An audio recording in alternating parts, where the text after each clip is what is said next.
Tao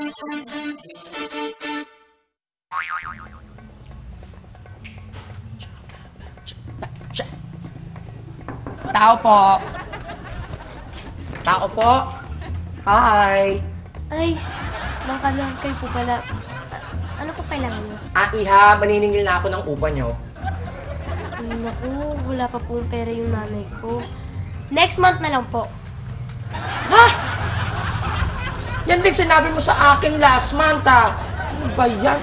Oh, kita nyo na, consistent po ako.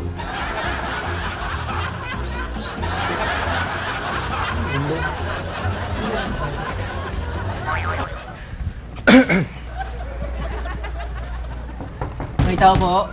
Excuse me. Ano ko, bakit Madam Tipay na ito? Ay, ano ba yan? May katok. Ano kailangan mo? Naku, pasensya na. Gusto ko lang naman kita itanong, kung alam mo ba ang mahalagang utos ng ating Panginoon? Hindi.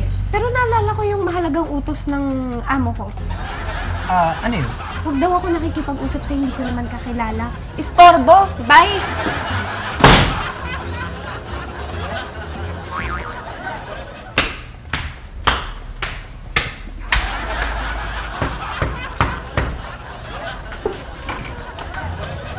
Iha, Ay, nandyan ba ang nanay mo? May kailangan ako sa kanya. tungkol po saan? Tungkol sa utang. Ay, wala po siya eh. Kanina pa po umalis. Ay, sayang naman. Babayaran ko sana yung utang ko sa kanya. Ay, hindi niyo naman po agad sinabi. Nandito po pala siya, kakarating lang. Tara, pasok po kayo.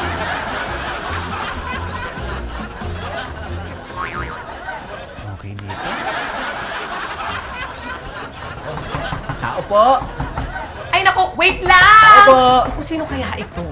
Wait lang. Hello po! Hi! Day, asa po amo nyo? Kasi may binibenta po akong appliance.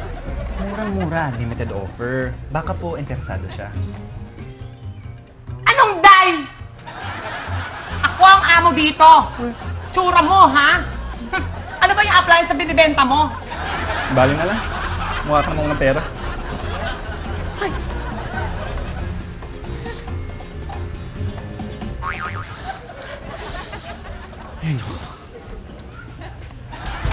Tao po! Liza! Liza! Uy! Bakit? Yung mga hiniram kong antique na plato, babawiin ko na. Parang wala naman ako nakakaalala hiniram kong antik na plato. Oo nga, kasi nung hiniram mo, hindi pa siya antique. Eh sa tagal nang nasa'yo yan, ano na, antique na.